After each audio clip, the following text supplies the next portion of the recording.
होगा तो वो कोशिश करेगी कि कार्बन डाइऑक्साइड को रिटेन करे। तो कहने का मकसद है कि मेटाबॉलिक जब डायरेक्टली मेटाबॉलिक इन्वॉल्वमेंट होती है तो फिर जो है ये कार्बन रेस्पिरेटरी सिस्टम इसे कंपनसेट करता है। तो हमेशा याद रखिएगा कि मेटाबॉलिक को रेस्पिरेटरी कंपनसेट कर रहे हैं जब फुली कंपनसेट करने की कोशिश करेगा, और रेस्पिरेटरी को मेटाबॉलिक करने की कोशिश करेगा। वरना कंपनसेशन ऑफ पीएच को करने के लिए वही तीन मैकेनिज्म है, केमिकल बफर और रेस्पिरेटरी और उसके अलावा जो है मेटाबॉलिक, यही तीन मेन बफर सिस्टम है। सही है। तो ये हमने कहा कि जब मेटाबॉलिक इम्बैलेंस आएगा तो रेस्पिरेटरी कोशिश करेगा कि कंपनसेट करे। जब भी मेटाबॉलिक प्रॉब्लम आएगा, अब जैसे मैंने आपसे कहा कि मेटाबॉलिक एसिडोसिस अगर हो रहा है तो अब क्या होगा कि वो कोशिश एसिडोसिस हो रहा है तो वो रेस्पिरेटरी अल्कोलोसिस यानी कि कार्बन डाइऑक्साइड को निकालने की कोशिश करेगा।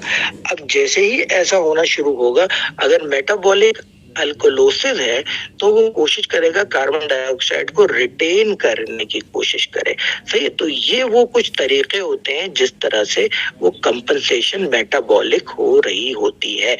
मेटाबॉलिक कंपनसेशन कैसे है? रेस्पिरेटरी रेट के ऊपर होती है कि रेस्पिरेटरी रेट फौरन कोशिश करेगा अपने आप को या तो बढ़ा दे या कम कर दे। तो मेटाबॉलिक जब भी डिस्टर्बेंस आएगी तो वो रेस्पिरेटरी कंपोनेंट से कहेगा या रेस्पिरेटरी रेट को बढ़ा दे या रेस्पिरेटरी रेट को कम कर दे। जब वो रेस्पिरेटरी रेट को बढ़ाएगा तो वो एक्चुअल में क्या कर रहा है कि ब्लड पीएच को इंक्रीज कर रहा है, कार्बन डाइऑक्साइड को बाहर निकालने की कोशिश कर रहा है। सही है।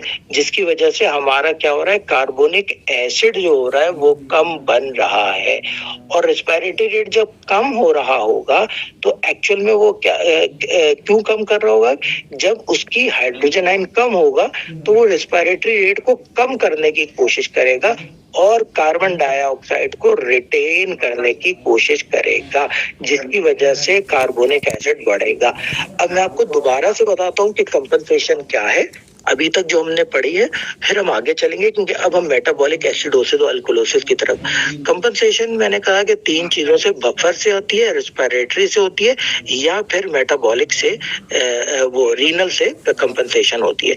फिर हमने बात की कि यार अगर मेटाबॉलिक कंपोनेंट खराब होगा तो रेस्पिरेटरी जो होगा, रेस्पिरेटरी सिस्टम जो है उसे कंपनसेट करने की कोशिश करेगा, जैसे कि diabetic keto acidosis, renal acidosis, lactic acidosis, keto acidosis, ये चीजों को एक्चुअल में कोशिश करेगा कि रेस्पिरेटरी कैसे कोशिश करेगा रेस्पिरेटरी रेट जो है ना वो या तो बढ़ जाए या कम। वो बॉडी के ऊपर है कि बॉडी में एसिड ज्यादा है या अल्कोलोसिस ज्यादा है।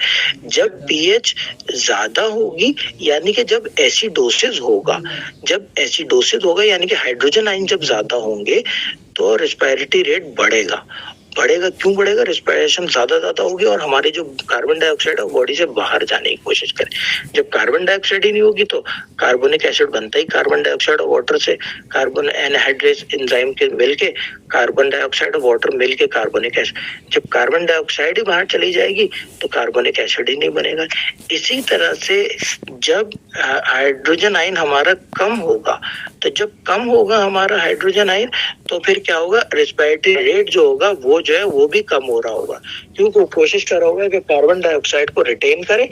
और कार्बन डाइऑक्साइड के रिटेन करने से एक्चुअल में क्या हो रहा है, वो कार्बोनिक एसिड को जो है वो बढ़ा रहा होगा। तो वो वाली हेडर्सन-हेसेलबर्ग इक्वेशन कि कार्बोनिक एसिड कंट्रोल कर रहा है राइट साइड को भी और लेफ्ट साइड को भी, यानी कि कार्बोनिक एसिड बाइकार्बोनेट और हाइड्रोजन आयन भी बना रहा है और कार्बोनिक एसिड कार्बन डाइऑक्साइड और वाटर भी बना रहा है। अगर अल्कोलोसिस है तो कार्बोनिक एसिड बाइकार्बोनेट और वो जो है बाइकार्बोनेट कम बनाएगा और हाइड्रोजन आयन और कार्बन डाइऑक्साइड को ज्यादा से ज्यादा रिटेन करने की कोशिश करेगा। तो ये वो तरीका है, इसे हम फर्दर आगे और रिलैक्स। लेकिन ये सिंपल सी बात आपको याद रखनी है कि मेटाबॉलिक कंपोनेंट जो कि जब भी खराब होगा तो यानी कि कोई रीनल बाइकार्बोनेट जो है वो कंट्रोल नहीं हो पा रहा है और वो पहले रेस्पिरेशन से कोशिश करेगा, फिर वो मेटाबॉलिक अपने आप को खुद कंपनसेट करने की कोशिश करेगा। तो